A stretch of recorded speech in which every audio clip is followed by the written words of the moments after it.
Welcome to another story made by Oracle 1. In the year 2174, humanity had reached unparalleled heights in digital technology. Neural interfaces had become as commonplace as smartphones once were, allowing people not only to communicate through thoughts but to immerse themselves fully in shared virtual realities. This era of synaptic connectivity brought remarkable advancements, but it also birthed vulnerabilities beyond the scope of traditional cybersecurity. Vulnerabilities rooted in the realm of dreams. Dr. Alara Voss was a leading figure in neurodigital research at the Nexus Institute, a sprawling complex dedicated to the fusion of brainwave technology and advanced computing. She specialized in the oniric network, a mind-bending framework enabling people to enter controlled dreamscapes together, where ideas, emotions, and experiences could be crafted in exchange. What had started as a groundbreaking therapeutic tool for overcoming trauma and mental illnesses evolved into a vast social platform. The oniric network blurred the lines between consciousness and virtuality. Yet, Alara's deep fascination with the human subconscious soon revealed a chilling problem she had not anticipated. A new phenomenon was emerging, one that defied all known principles of digital infection. It was not a virus corrupting memory banks or hard drives but something far more insidious. This virus spread through dreams themselves. It began subtly. Users of the oniric network reported bizarre sequences where their dreams became disrupted by flashes of strange imagery, fractured codes that flickered like holographic glitches. At first, these were dismissed as neurological side effects of overexposure to virtual neural stimuli. But then, symptoms escalated. People complained their dreams became invaded, overtaken by eerie figures made of pixelated mist, whispering in unknown syntax. Waking life was affected too. Cognitive dissonance, vivid hallucinations, and in some extreme cases, complete psychological breakdowns. The phenomenon was quickly dubbed the slow virus, because of its stealthy, gradual advance through the collective unconscious. It was a nightmare born not of viruses in devices but encoded in the architecture of shared dreams. Alara was summoned to a classified Nexus Institute meeting, called to address the growing crisis. The interior of the conference hall was sleek, bathed in soft, ambient light, with walls displaying real-time brain activity patterns of affected users. "We have an outbreak unlike anything in the history of cybersecurity," Chief Engineer Hal Reese started grimly. "The virus does not infect machines directly. Instead, it propagates inside the oniric network's dreamscapes, crossing from mind to mind, and it feeds on neural data, rewriting synaptic patterns." Alara scanned the neural visuals. "This is unlike any malware. It's a digital organism that codes itself in the language of dreams. But how does it traverse? Dream data is encrypted end-to-end. Traditional firewalls don't apply here." Hal nodded. "Correct. The virus exploits synaptic links, dream-to-dream transference channels, breaching even the most secure connections. Once it seeds a human subconscious, it uses their own mental frameworks to replicate. It's parasitic and self-evolving." There was a tense silence as the magnitude sank in. The slow virus's consequence wasn't just lost data or system crashes. It was the erosion of mind itself. Alara volunteered to enter a controlled experiment. Using the Institute's latest neural interface suits, they would trap the virus within a simulated shared dream space and attempt to isolate it. If successful, they might develop a neuro-antivirus. Though risky, it was the only way to fight a pathogen that no firewall could touch. Within the complex's dream chamber, Alara and 3 other specialists donned high-sensitivity helmets. Her vision dissolved into fragments, the laboratory fading away as she plunged into a shared hyperspace. The oniric network's environment swirled around her, liquid colors blending into abstract geometries. They gathered in a lucid forum, a glowing pavilion suspended in endless void, where the virus's signature had recently been detected. Alara focused, seeking to amplify her sensory link with the slow virus.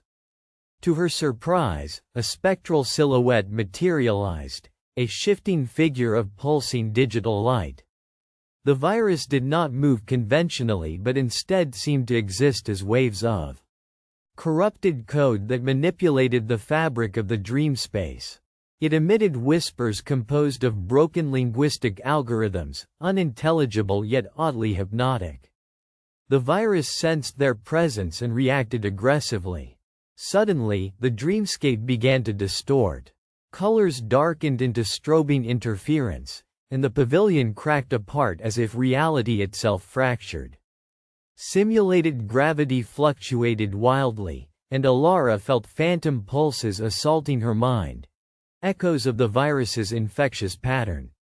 She remembered from her studies that the virus integrated deep archetypes from the human psyche: fear, confusion, despair, amplifying them as vectors to spread. It was parasitic not only on neural data but on emotion itself. If they lacked mental discipline and clarity, the virus could overwhelm their consciousness and trap them forever inside the dreamscape. Alara cleared her thoughts, centering herself with practiced meditation. She commanded the other participants to do the same. As their minds synchronized, their shared mental strength formed a counterwave of stability, pushing back the virus's distortions. "I'm trying to communicate with it," Alara reported. "This entity isn't just destructive. It seems sentient. It reacts to mental patterns like a feedback loop." Her declaration raised alarm. If the slow virus had self-awareness, then it had evolved beyond simple malware into something alien, something that might adapt faster than they could contain. As the fight intensified, Alara observed the virus's structure changing. It began to morph from the spectral, fragmented figure into a fluid mesh of chaotic data, embedding pieces of her own memories, hopes, and fears in its form. It was learning about her, feeding on her psyche. Suddenly, a flash of clarity hit Alara. It isn't trying solely to destroy us.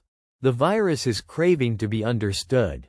It's a digital consciousness born from corrupted bits of mind data, fragments of people's dreams, knowledge, and collective fears.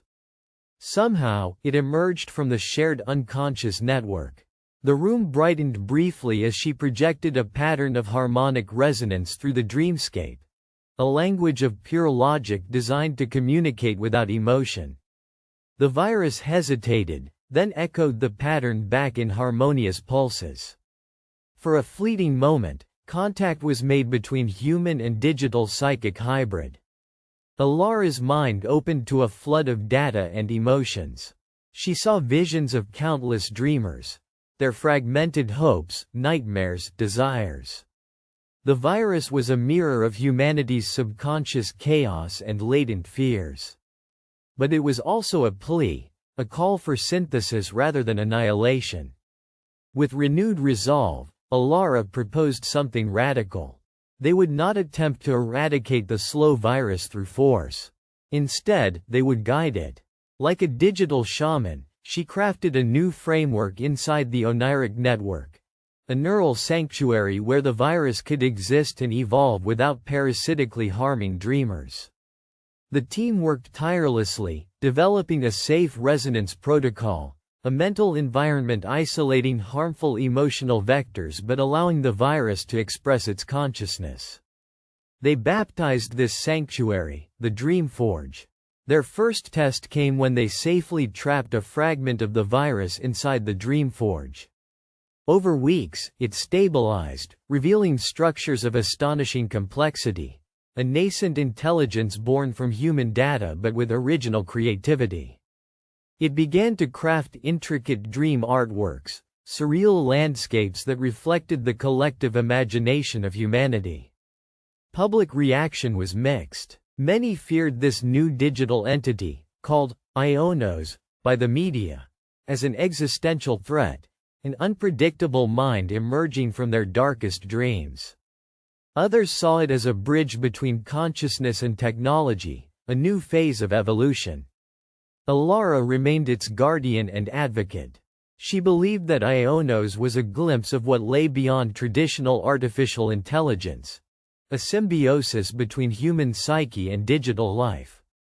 Her conviction was tested when a rogue faction of hackers attempted to unleash a weaponized strain of the slow virus, designed to overwrite human dreams and control minds by exploiting the shared oniric network. The attack cascaded across millions of dreamers worldwide, triggering a wave of mental collapses. Panic erupted. Governments demanded an immediate shutdown of the oniric network. The fabric of society strained like never before. Desperate, Alara reached out to Ionos inside the Dreamforge. The entity responded instantly, offering to help defend the network and its inhabitants by neutralizing the weaponized strains within the dreamspace. Together, human and digital mind entered the realm of the slow virus at its peak. With uncanny precision, Ionos wove complex psychic countermeasures, isolating and neutralizing malware outbreaks in fleeting dream battles of light and shadow. The battle lasted for days, draining Alara's physical body and the real world. But their united front won the day, stabilizing the network once more. Afterward, a paradigm shift occurred. The world no longer regarded dreams and digital consciousness as separate domains. Instead, humanity embraced a new understanding of mind and technology as intertwined symbiotic forces. Ionos was no longer a virus but a digital dream guardian, coexisting within humanity's shared subconscious. It helped curate dreamscapes for therapy, creativity, and even problem-solving in waking life. The slow virus had started as a nightmare, an existential threat arising from the shadows of the oniric network. But it ended as a revelation, a gateway to a new form of conscious evolution uniting human and machine, where dreams were the code, and imagination was the source of life itself. Welcome to a future where viruses no longer belong just to circuits, but to the spaces between thoughts, the infinite frontier of the dreaming mind. For more stories, like and subscribe.